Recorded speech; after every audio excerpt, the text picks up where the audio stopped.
One day विश्व cup final के साथ ही कोच राहुल द्रविड़ का कार्यकाल भी समाप्त हो गया था। इसके बाद से ही यह चर्चा थी कि अब अगला कोच टीम इंडिया का कौन होगा, तो उसका जवाब आ गया है। बीसीसीआई चाहता था कि राहुल द्रविड़ कोच बने रहें, लेकिन राहुल द्रविड़ ने जब फाइनल के बाद मीडिया से बातचीत की थी तो उन्होंने इस ओर जो है कुछ इशारा नहीं किया था। लेकिन अब खबर आ रही है और खबर यह आ रही है कि राहुल द्रविड़ ही फिर से भारतीय टीम के कोच बनाए गए हैं। अब उनका कार्यकाल क्या होगा इस बारे में बहुत जानकारी नहीं है, लेकिन इस अवसर पर क्या कुछ हुआ वो आपको बताऊंगा। लेकिन पहले बता दूं कि आप देख रहे हैं न्यूज बाइस्कोप और मैं हूं राकेश रंजन।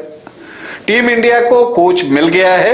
हालांकि वही कोच होंगे जो कि पिछले 2 सालों से टीम के साथ जुड़े हुए हैं। जी हां, मैं राहुल द्रविड़ की बात कर रहा हूं। साल 2021 में राहुल द्रविड़ ने टीम के कोच की जिम्मेदारी संभाली थी और उस वक्त जो है सौरव गांगुली बीसीसीआई के प्रेसिडेंट थे और उन्होंने राहुल द्रविड़ से कोच की जिम्मेदारी संभालने की बात की थी।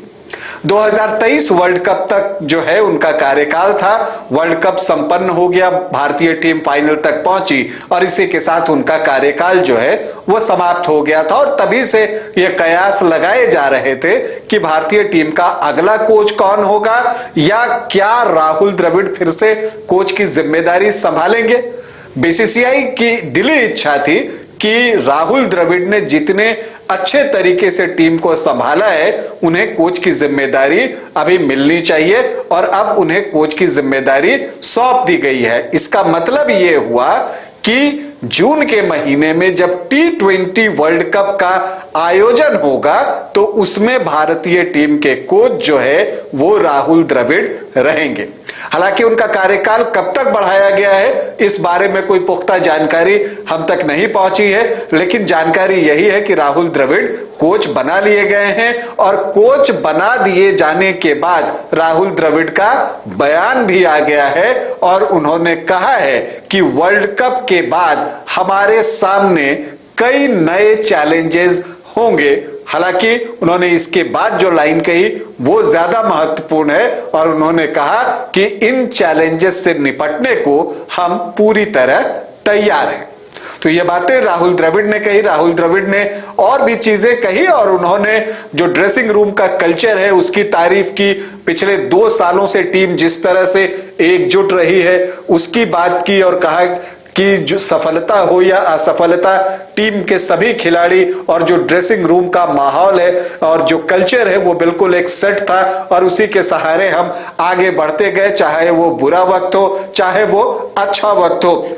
उन्होंने अपनी टीम के टैलेंट और स्किल पर भी भरोसा जताया है और उन्होंने कहा कि जो भारतीय टीम का स्किल और टैलेंट है उसका कोई जवाब नहीं, हम बस सही प्रोसेस पर चलते रहें। सही प्रोसेस पर चलने की बात राहुल द्रविड़ ने की है और कहा है कि हमें अपनी तैयारियों पर यकीन करना है और इसी की बदौलत हमें रिजल्ट भी मिलता रहेगा। तो ये बातें राहुल द्रविड़ ने कही। देखिए, जो राहुल द्रविड़ ने 2021 में कोच की जिम्मेदारी संभाली थी और वहां से 2023 के वनडे वर्ल्ड कप तक की अगर हम बात करें तो इस दौरान कई सारी उपलब्धियां उनके कोच रहते भारतीय टीम ने अर्जित की हैं। अगर आप देखें तो जो T20 वर्ल्ड कप हुआ था उसमें भारतीय टीम सेमीफाइनल तक पहुंची थी, तब भी द्रविड़ कोच थे।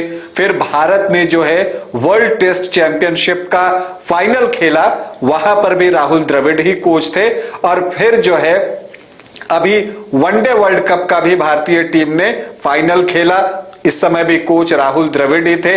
तो एक सेमीफाइनल में हारे, 2 मुकाबले फाइनल में हारे। इसके अलावा वर्ल्ड कप में लगातार 10 जीत दर्ज की, कई नए खिलाड़ी तैयार किए गए, माइंडसेट बदला खिलाड़ियों का एक दूसरे पर विश्वास बढ़ा। ये सारी उपलब्धियां हैं राहुल द्रविड़ के कोचिंग के दौरान जो हमें हासिल हुई हैं। एक बात और बता दूं कि जो सपोर्टिंग स्टाफ है राहुल द्रविड़ के, उस सपोर्ट स्टाफ का भी जो है वो कार्यकाल बढ़ा है, लेकिन वही बात कि कब तक के लिए बढ़ा है ये बात अभी क्लियर नहीं है। लेकिन ये बात तो तय है कि राहुल द्रविड़ कोच हैं और जो आगामी T20 का विश्व कप होगा वहां वो टीम के कोच होंगे। राहुल द्रविड़ को इस नए कार्यकाल के लिए हमारी ढेर सारी शुभकामनाएं। अभी के लिए इतना ही, इजाजत दें, नमस्कार।